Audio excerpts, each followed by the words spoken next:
Hello दोस्तों, कैसे हैं आप सब। उम्मीद करती हूँ कि आप सब बहुत बढ़िया होंगे। तो दोस्तों, ये है 2023 का आखिरी महीना और जल्द ही नया साल आने वाला है। दोस्तों, नया साल आते ही खर्चों की लाइनें लग जाती हैं और हम नए साल में नई चीज़ खरीदने के चक्कर में इतना पैसा फेंक देते हैं कि हमें पता ही नहीं चलता कि कब हमारा बजट बहुत ऊपर जा चुका होता है। दोस्तों, क्या आप सब भी अपने पैसे को बचाने के उपाय खोजते रहते हैं?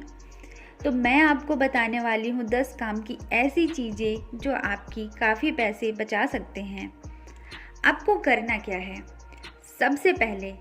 सबसे पहले आपको अपने महीने की आमदनी को लिखना है कि आप महीने में किन किन चीज़ों में पैसे खर्च करते हैं और अपने खर्चों को मिलाते चलना है। अब आप देखेंगे कि आमदनी से ऊपर आपके खर्चे हैं और यह सिर्फ आपका ही नहीं बल्कि हर कोई यही गलती करता है। तो इस तरह की कुछ छोटी मोटी गलतियों को सुधार करके हम अपने काफ़ी पैसे बचा सकते हैं। तो पहली चीज़ है कपड़ा। हम ज़रूरत से ज़्यादा कपड़े खरीदते हैं। किसी भी ऑनलाइन साइट को घंटों खोलकर हम कपड़े खोजते रहते हैं और जो पसंद आ जाता है उसे बिना ही किसी ज़रूरत के मंगा लेते हैं। तो सबसे पहले ऐसी वेबसाइट्स को अनइंस्टॉल कर दीजिए और उन्हें तभी इंस्टॉल करें जब आपको उनकी ज़रूरत हो। साथ ही साथ अपने पुराने कपड़ों को नई तरह से चेंज करवाकर खास मौक़ों पर पहन सकते हैं। दूसरी सबसे ज़्यादा खर्च बढ़ाने वाली चीज़ है मोबाइल। ज़्यादा मोबाइल का इस्तेमाल ना करने की सलाह तो हर कोई देता है।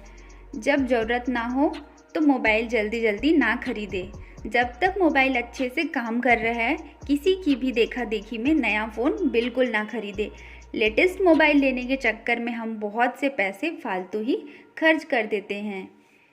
उसके बाद तीसरी सबसे बड़ी गलती है नेटफ्लिक्स, अमेज़ॉन प्राइम, हॉटस्टार जैसे सब्सक्रिप्शंस जो हमारे खर्च बढ़ाते हैं।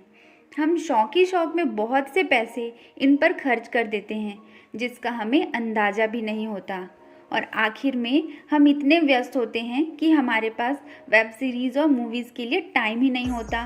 तो दोस्तों, आप यूट्यूब और ऐसे कई ऐप हैं जिस पे आप फ्री के मूवीज़ और वेब सीरीज़ देख सकते हैं जो कि अच्छा खासा टाइम पास के लिए आपके काम आ सकता है। चौथी गलती हम करते हैं अपनी सेहत पर ध्यान ना देकर।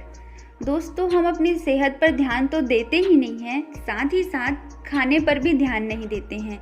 मैं बात कर रही हूँ उन लोगों की जिन्हें मोमोज़, पिज़्ज़ा, बर्गर, चाउमीन और बाहरी जंक फूड खाने का बहुत शौक़ है और जो इन सब को खाने के लिए लाखों करोड़ों रुपए अभी तक खर्च कर चुके होंगे।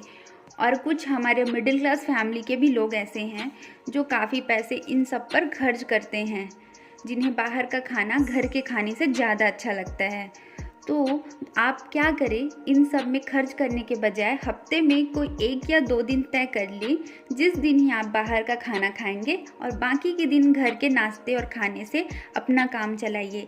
इससे आपके बहुत ज़्यादा पैसे बच जाएंगे। लेकिन फिर भी अगर कोई बहुत ज़्यादा खाने के शौकीन है तो इसका कोई इलाज ही नहीं है। पांचवी सबसे बड़ी गलती जो हम हमेशा करते हैं, शॉपिंग सेंटर्स या मॉल में शॉपिंग करते समय ऑफ़र या सेल देखकर हम वो सामान खरीद लेते हैं जिसकी हमें ज़रूरत ही नहीं है।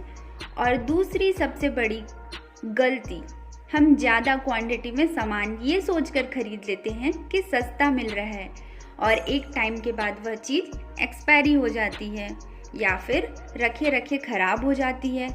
इसलिए जिस सामान की जितनी क्वांटिटी में ज़रूरत हो उतना ही ले, चाहे वो आपका टूथपेस्ट हो, कोकोनट ऑयल हो या फिर खाने पीने का कोई भी सामान, क्योंकि कोई भी सामान खुलने के बाद 1 महीने से ज़्यादा होने पर ख़राब होने लगती है।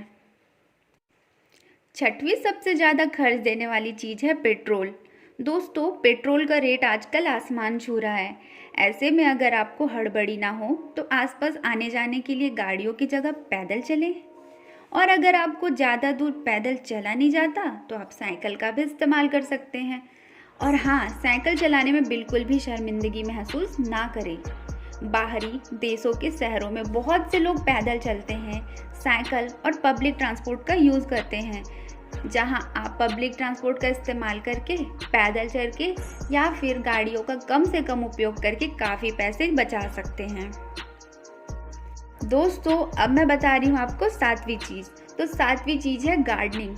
जी हाँ, आप घर पर ही सब्जियाँ उगाकर रोज़मर्रा की चीज़ों में होने वाले खर्चों को बचा सकते हैं। कुछ लोगों के पास जगह नहीं होती, तो वो अपने छत में या बालकनी में भी गार्डनिंग करते हैं। बाजार से खरीदने वाले फूल, मिर्च, धनिया, मेथी, नींबू, टमाटर और कुछ मौसमी सब्जियां आप गमले में भी उगा सकते हैं और अपने पैसे बचा सकते हैं। शुरू में तो आपको लगेगा कि 10-20 रुपये बचाकर क्या ही कर लेंगे, लेकिन जब आप महीने का हिसाब करने बैठेंगे तो आपको समझ में आएगा कि आपने 500 से 1000 रुपये बचा लिए हैं। और 8वीं चीज़ है थोड़ी सी क्रिएटिविटी। जी हाँ, आप महंगी चीज़ें हमेशा घर को सजाने के लिए खरीदते हैं, बड़े बड़े स्टोर्स के चक्कर लगाते हैं, पर आप YouTube में ऐसे बहुत से क्रिएटिव आइडियाज़ हैं और चैनल है जिनको देखकर आप टूटी फूटी चीज़ों को रिसाइकल कर सकते हैं और अपने घर को सजा सकते हैं, जिससे आपके घर के खर्चों में कमी भी आएगी और आपकी जो टूटी फूटी वेस्ट चीज़ें हैं उसका आप फिर से उपयोग कर लेंगे। 9वीं चीज़ सुन के आप सभी को काफ़ी आश्चर्य होगा। आप घर के इलेक्ट्रॉनिक सामान जैसे अनावश्यक चलने वाले लाइट, पंखा, एसी, कूलर, गीज़र, टीवी और वॉशिंग मशीन जैसी चीज़ें सिर्फ़ और सिर्फ ज़रूरत के लिए इस्तेमाल करते हैं, लेकिन आपको पता है कि आप इन सभी चीज़ों को काफ़ी अनावश्यक रूप से भी चालू करके छोड़ देते हैं। किसी किसी के घरों में तो मैंने देखा है कि टीवी, पंखा ये सभी चलते रहते हैं जबकि उस रूम में कोई है ही नहीं। तो आप इस तरह की गलतियां करके अपने पैसे बर्बाद कर रहे हैं। तो इसमें आपको करना क्या है कि आपको सिर्फ जितना ज़रूरत है उतना ही इलेक्ट्रॉनिक गैजेट्स का यूज़ करना है। इससे आप 50 से 100 रुपये भी अपने मीटर में कम कर सकते हैं, आप चाहे तो। दोस्तों, 10वीं चीज़ जो हमारी दादी नानी घर की महिलाएं बहुत पहले से करते आ रही है। हाँ, मैंने अपनी दादी नानी और अपने घर की लेडीज़ से ये सुना है कि हम हिंदुओं में गुरुवार का दिन माँ लक्ष्मी का होता है और लक्ष्मी को हम मानते हैं धन की देवी। तो इस दिन महिलाएं गुरुवार को मतलब गुरुवार के दिन बिल्कुल भी पैसे खर्च नहीं करती हैं। क्यों नहीं करती हैं? क्योंकि उनका ये मानना है कि धन की देवी लक्ष्मी इस दिन पैसे खर्च करने से नाराज़ हो जाती है और घर में धन की हानि होने लगती है। तो आप भी हफ्ते में एक दिन ऐसा तय कर ले जिस दिन आपको बिल्कुल भी खर्च नहीं करना है। ज़रूरी नहीं है कि आप गुरुवार को ही ले, आप किसी भी दिन हफ्ते का एक दिन या 2 दिन फिक्स कर ले और उस दिन खर्चे ना करें। इससे भी आपको खर्च बचाने में काफ़ी मदद मिल सकती है। तो दोस्तों, उम्मीद करती हूँ मेरी यह वीडियो आपको बहुत पसंद आई होगी। ऐसे ही रोचक वीडियो के लिए मेरे YouTube चैनल को सब्सक्राइब करें और ज़्यादा से ज़्यादा लोगों को मेरी यह वीडियो शेयर करें ताकि वो भी अपने आने वाले साल में ज़्यादा से ज़्यादा पैसे बचा सके। जल्दी मिलती हूँ आप सबसे, तब तक के लिए बाय बाय, टेक केयर।